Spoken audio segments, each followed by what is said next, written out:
Welcome to another episode of Temple Touch, the weekday devotion to inspire you, increase your faith, and encourage you to serve the Lord with all your heart, mind, and strength.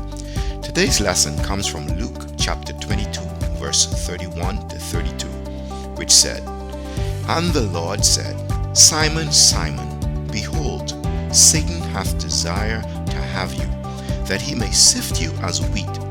But I have prayed for thee, that thy faith fail not. And when thou art converted, strengthen thy brethren." Today's thought is, Jesus has your name on his lips.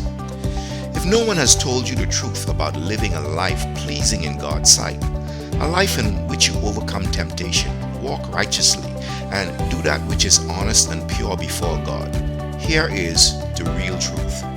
You cannot do it by yourself in your own strength.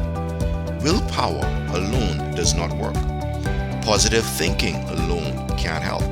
As a matter of fact, we don't even have the power within ourselves to overcome our own flesh and sinful desires. The Apostle Paul in Romans chapter 17 sums up the situation.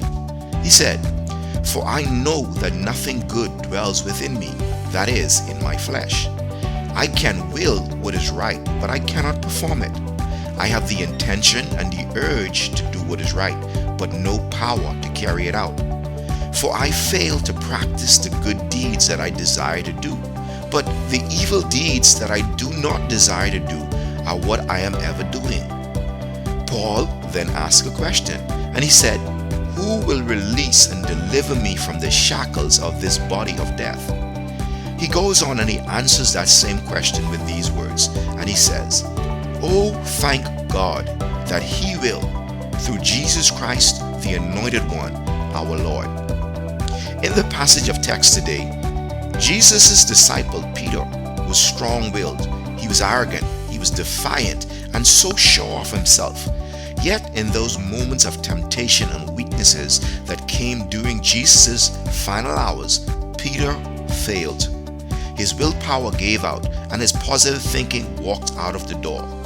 But the great news is that grace covered him. Grace, the man named Jesus Christ, had already asked the Father to keep Peter.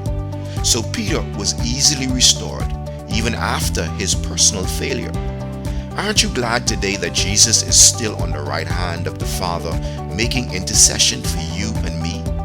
Aren't you glad that today Jesus has your name on his lips in the presence of the Father? Don't rest in your own strength today. Be strong in the Lord and the power of his might. We are all frail human beings that can do nothing without Christ.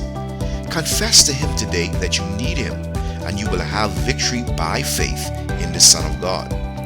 Thank you for listening to today's Temple Touch. If you enjoyed this message, be sure to pass it on to someone else who may also be blessed and inspired. Remember, make time in your busy life to become a part of a good weekly Bible study group so that you can connect with others, you can build your faith, and you can learn and grow together as a family. Because the truth of life is, you cannot succeed alone. Thank you for listening. Have a blessed day.